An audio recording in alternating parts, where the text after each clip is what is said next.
प्रश्न है, तुम खुदा के पैगंबर हो, तुम्हें सारी दुनिया को कौन सा पैगाम देना है? तुम खुदा के पैगंबर हो। पैगंबर किसको कहते हैं? जो पैगाम देने वाला हो, मैसेज देने वाला हो, खुदा का। खुदा का पैगाम देने वाला, संदेश देने वाला, मैसेज देने वाला, मैसेंजर। तो बाबा कहते हैं तुम खुदा के मैसेंजर हो, तुम्हें कौन सा सारी दुनिया को पैगाम देना है? हाँ, तो सुनो। वैसे तो जो सबसे बड़ा पैगाम है वो है समझा के उनको पवित्र बनो, योगी बनो। 2 शब्दों का ज्ञान है। अपनी रूह को पवित्र बनाएंगे और रूह पवित्र बनेगी योग से। जब तक योग युक्त नहीं है तब तक आप शक्ति युक्त भी नहीं हो सकते, ऐसा नहीं। और आपके ज्ञान में भी बल नहीं होगा। तो इसलिए योग से ही पवित्रता जीवन में आती है, और जितना हम पवित्र बनते हैं उतने बड़े योगी बनते हैं। जितना कचरा अंदर है उतनी हमारी स्थिति डाउन है, लो लो फीलिंग्स भी आएंगी फिर। तो बाबा कहते हैं सारी दुनिया को पैगाम दो कि खुदा ने कहा है, भगवान ने कहा है, ईश्वर ने कहा है, वाहिगुरु ने कहा है, तुम सब अपने को सबसे पहले तो आत्मा समझो। क्योंकि जिससे बात कर रहे हो पहले उसको बताओ तुम कौन हो। जब तक वो खुद को नहीं समझेगा तब तक खुदा को भी नहीं समझेगा। तो इसलिए खुद और खुदा का ज्ञान चाहिए। और उनको ये भी कहो, बाबा कहता है कि ये जो तुम आत्मा हो तुम्हारा असली स्वरूप तो यही है। तुम सब देह अभिमान को छोड़ो।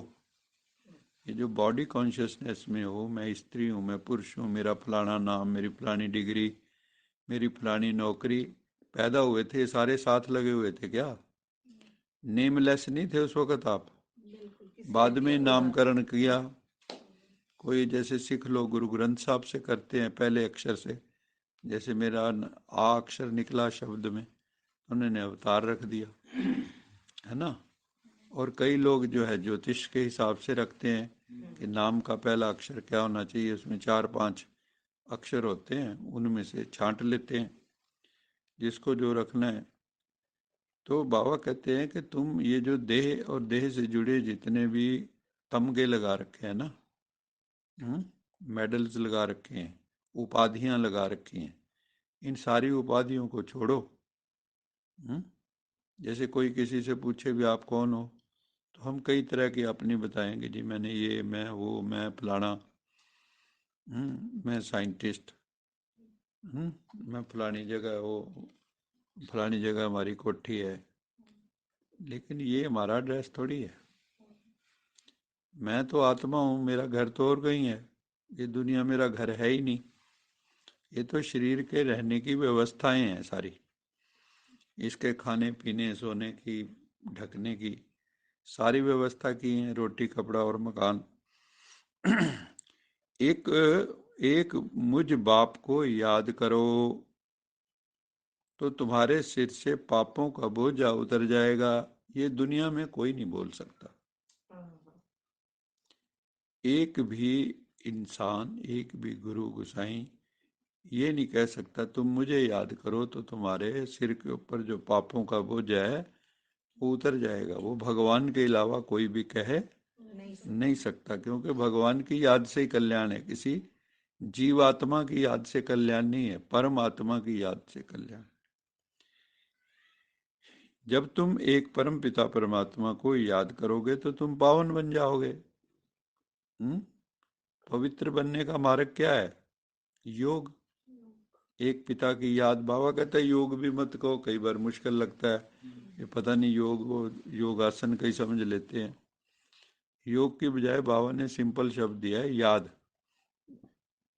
कि जैसे आप सारी दुनिया में सबको याद ही तो करते हो, जहां जहां आपका गहरा रिश्ता है वो आप सोते जागते उसकी याद आती रहती है। अगर हमारा रिश्ता किसी से ना हो तो किसकी याद आएगी, है ना। दूसरी बात यह है, जैसे मैं बॉम्बे नहीं गया अभी तक, तो वो वहाँ की मान लो चौपाटी की बातें कोई मुझे बताए, मेरे अंदर उसका कोई संस्कार नहीं, चित्र नहीं बनेगा। कोई चित्र नहीं है। और अगर मैं वहाँ जाऊँ घूमूं फिरूं तो मैं आके सुनाऊंगा, तो मेरे अंदर वो फिर एक और एडिशन होगी। स्मृति। ऐसे हम जितना संसार को देखते हैं सुनते हैं उसका चिंतन करते हैं, उतना हमारे अंदर संसार पक्का होता जाता है।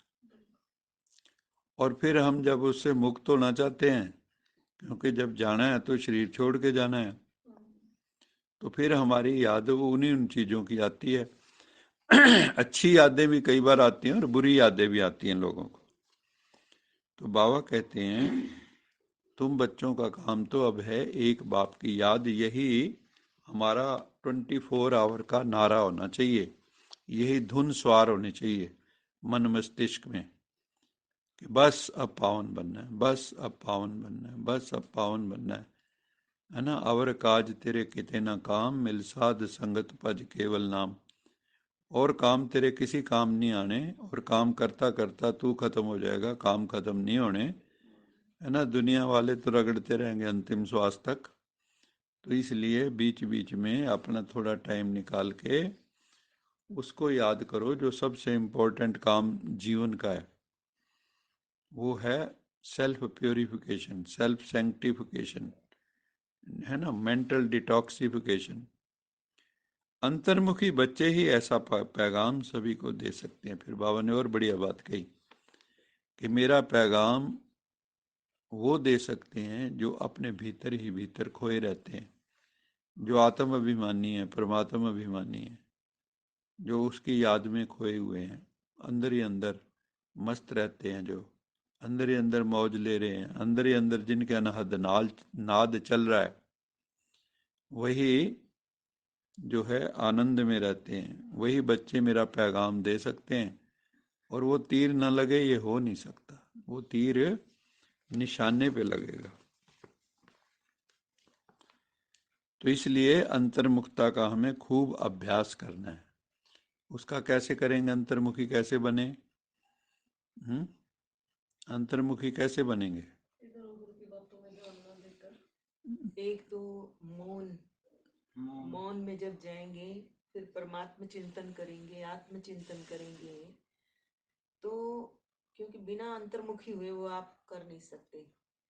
और भीतर देखोगे आत्मा को, जैसे ये खुली आंखें हैं, तो भी आप आत्मा में यहाँ स्थित होंगे, भ्रुकुटी में। चित्त की वृत्ति संपूर्णतः भ्रुकुटी के अंदर केंद्रित हो जाए तो उसको अंतर्मुखी कहा जाएगा।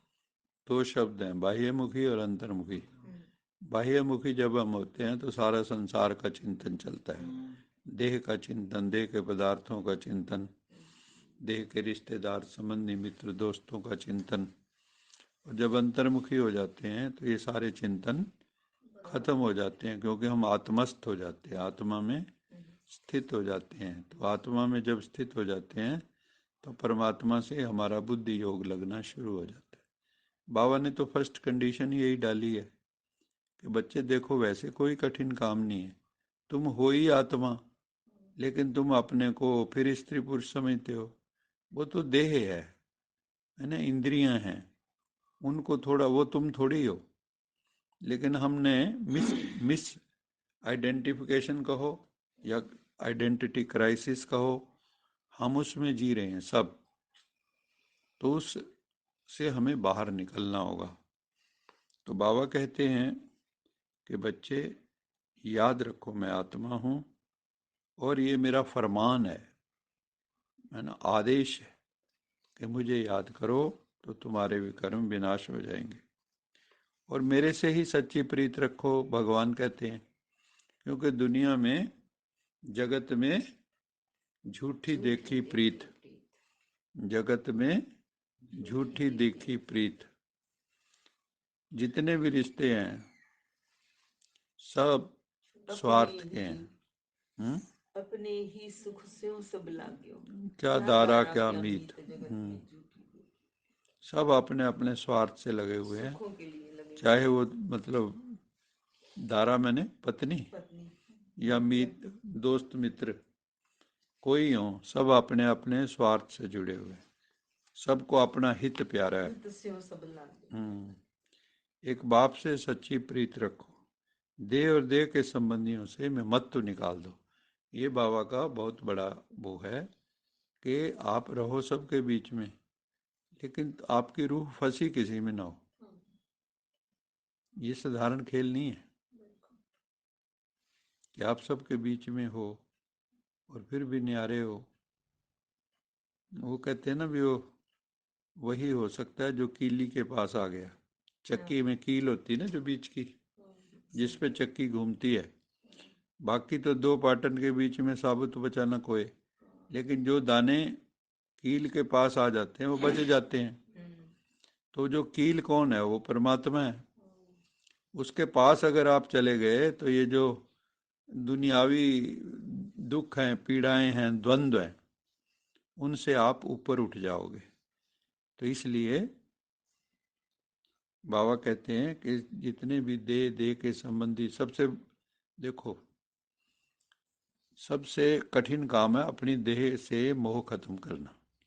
बाकियों से करना आसान है, देह के संबंधियों से करना आसान है लेकिन अपनी देह के बंधन से मुक्त होना और आत्मा में स्थित हो जाना, वही भाव निरंतर रहे, वही दृष्टि बन जाए, सबको आत्म दृष्टि से देखें, ये कोई सिंपल प्रैक्टिस नहीं है। इसके लिए सालों साल, है ना, वो भी फुल अटेंशन। बड़े बड़े जो ज्ञान में हैं, जिनको सालों साल हो जाते हैं, फिर भी आत्म दृष्टि नहीं हो पाती, फिर भी राग द्वेष की भावना कहीं ना कहीं चलती रहती है। कहीं राग है तो कहीं द्वेष है। अपने स्वार्थों से सब जुड़े हुए हैं, है ना। इसलिए शास्त्रों में भी दिखाया, बड़े बड़े ज्ञानी भी आपस में उलझ जाते हैं, जैसे विश्वामित्र और विशिष्ट, है ना। देव क्या था वो, ब्रह्म ऋषि और देव ऋषि। तो उन्होंने कहा भी मुझे भी ब्रह्म ऋषि कहो, तो उनको जो है ब्रह्म ऋषि नहीं कहते थे, विश्वामित्र को विशिष्ट मुनि। तो एक दिन उनका बेटा मारने की उसने सोची, लेकिन वो झोपड़ी के बाहर उसके मारने के लिए शायद उसको आया या उसकी संतान को, ऐसा कुछ है, मुझे ध्यान नहीं आ रहा, उनको ही मारने आया होगा। तो उनके घर में जो खिड़की थी ना, उससे बाहर विशिष्ट मुनि देख रहे थे अपनी पत्नी के साथ। तो उनको कह रहे थे कि देखो चंद्रमा जो फूल निकला है ना, जैसे विश्वामित्र का तप। और वो बाहर खड़ा था, उसके मन में द्वेष भावना थी, मारने तक की भावना थी, है ना। लेकिन वो जब उसने सुना, कहते यार विश्वामित्र तो इतनी बड़ी बात कह रहा है और मैं मारने आया उसको। तो उसने जो है अंदर आके पैरों पे पड़ गया। तो उसने ऐसे उठाया, कहता उठो ब्रह्म ऋषि। तो कहता आपने पहले क्यों नहीं कहा? उसने कहा पहले तेरे में यही अहम था, आज वो गल गया, आज गल गया तो तुम ब्रह्म ऋषि हो गया। तो इसी तरह हम लोगों के भीतर जो है अहंकार मरता नहीं है। अच्छा मीठे मीठे सिकिलदे बच्चों प्रति मात पिता बाप दादा याद प्यार, गुड मॉर्निंग रूहानी बाप की। रूहानी बच्चों को नमस्ते। हम रूहानी बच्चों की रूहानी मात पिता बाप दादा याद प्यार, गुड मॉर्निंग, गुड नाइट और नमस्ते। सदा रहो हंसते, कहीं नहीं फंसते, बन जाओ फरिश्ते, बांध लो अपने बस्ते, चलो प्रभु के रास्ते। वाहेगुरु जी का खालसा, बोल साचे दरबार की जय। लोका समस्ता सुखिनो भवन्तु, लोका समस्ता सुखिनो भवन्तु लोका समस्ता सुखिनो भवन्तु। ओम